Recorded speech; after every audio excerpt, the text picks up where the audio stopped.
Bonjour à toutes et à tous, ici Mathis pour la chaîne de Von Guru et aujourd'hui je vous présente le Silent Base 600 chez Be Quiet et on commence tout de suite.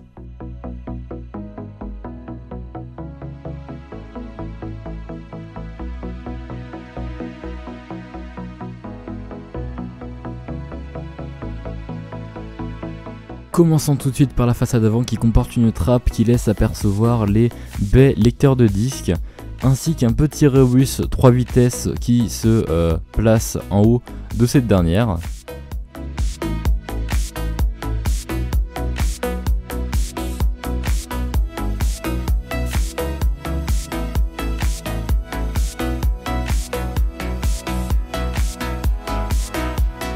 Pour ce qui est des connectiques, en façade du boîtier, on est sur un double jack, 2 USB 3.0, 2 USB 2.0, un reset bouton qui se cache dans la LED HDD et un power bouton, ça c'est très classique.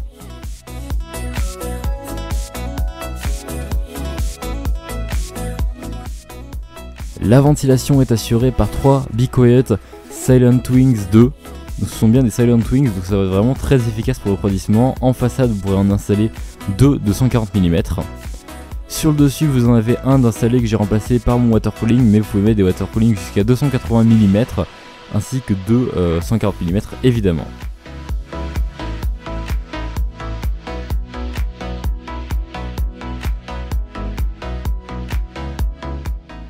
Notez que pour le water cooling, déjà qu'un 240 mm est très juste, n'envisagez pas de mettre plus gros.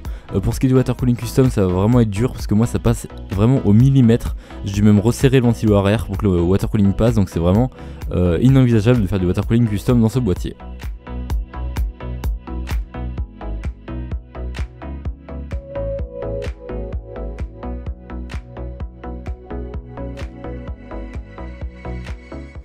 Veillez aussi à ce que votre water cooling ne soit pas trop épais et n'envisagez même pas le push-pull car voyez ici que mon water cooling passe au-dessus de ma rame, donc elle est vraiment légèrement assez fine pour pouvoir laisser mon water cooling passer, mais si jamais vous avez d'autres rames ça ne passera pas du tout. Je trouve ça dommage que Be Quiet n'ait pas laissé le choix de pouvoir enlever la cage lecteur de disque pour pouvoir installer un troisième ventilateur de 120 mm. Ça aurait été agréable, surtout que c'est la tendance en ce moment d'avoir des boîtiers vraiment modulaires et ça c'est vraiment une option qui manque sur ce boîtier. Continuons sur la ventilation. En bas du boîtier vous trouverez un filtre anti-poussière qui va cacher l'alimentation et un autre slot pour mettre des ventilateurs de 120 ou 140 mm. Veillez juste à ce qu'il ne bloque pas l'alimentation.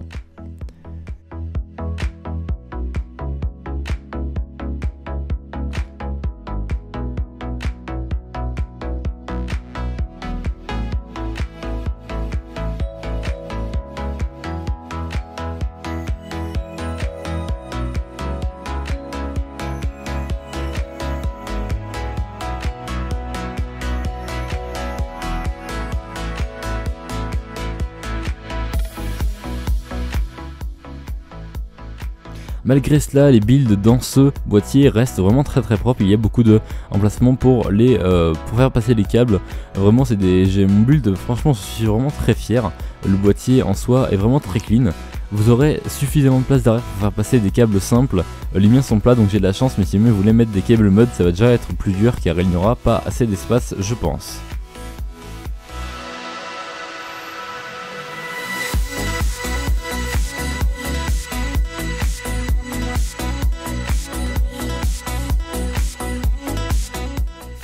Pour finir, je tenais à préciser qu'il existe une version fenêtrée que j'ai moi, donc c'est du double vitrage en plexiglas qui va vraiment réduire le bruit. Mais il existe aussi une version avec un panneau solide qui va être encore plus silencieuse, mais malgré ça le boîtier reste vraiment incroyablement silencieux et c'est un très bon point pour moi. Cette vidéo est à présent terminée, j'espère qu'elle vous aura plu. Je vous invite à lire l'article sur vonguru.fr qui va apparaître normalement en même temps que cette vidéo, donc n'hésitez pas à aller faire un tour sur vonguru.fr pour plus de détails sur le boîtier.